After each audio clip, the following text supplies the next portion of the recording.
सोलापुरामध्ये या राज्याचे मुख्यमंत्री देवेंद्र फडणवीस इथं आलेले आहेत. आम्ही सोलापूर शहर काँग्रेसच्या वतीने त्यांना चलो जाओचा नारा देत आहोत. आपल्याला माहित असेल, या छत्रपती शिवाजी महाराजांचा अपमान वारंवार या महाराष्ट्रात झालेला दिसत आहे.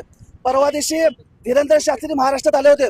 त्यावेळेस या देवेंद्र फडणवीस त्या स्टेजवर होता आणि त्यावेळेस त्यांनी सांगितलं की शिवाजी महाराजांचा अपमान या धीरेंद्र शास्त्रीने केला. त्यावेळेस या देवेंद्र फडणवीस गप्प का होते? त्यामुळे त्यांना आम्हाला सांगायचंय, सोलापुरातून देवेंद्र फडणवीस चले जाओ. छत्रपती शिवाजी महाराजांचा अपमान मी सहन करणार नाही. यापूर्वी पण या राज्याचे राज्यपाल कोश्यारी असतील, राहुल सोलापूरकर असतील, कोकटकर असतील, चिंदम असतील, या हरामखोरांनी वारंवार छत्रपती शिवाजी महाराजांचा अपमान केला.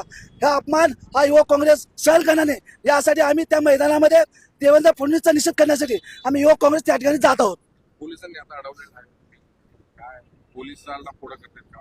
अहो, अजून माझं आंदोलनाची रूपरेषा आमची ठरली नव्हती, परंतु कुठेतरी आम्हाला युवक काँग्रेसला म्हणा, काँग्रेस पक्षाला दाबण्याचं काम रात्रीपासून चालू आहे. माझ्या घराच्या बाहेर एक 10-15 पोलीस त्या ठिकाणी उभारले आहेत. आमची मिटिंग होती, परंतु पुरा उत्तर भारतीय लोक महाराष्ट्रात येतात आणि छत्रपतींची बदनामी करून जातात.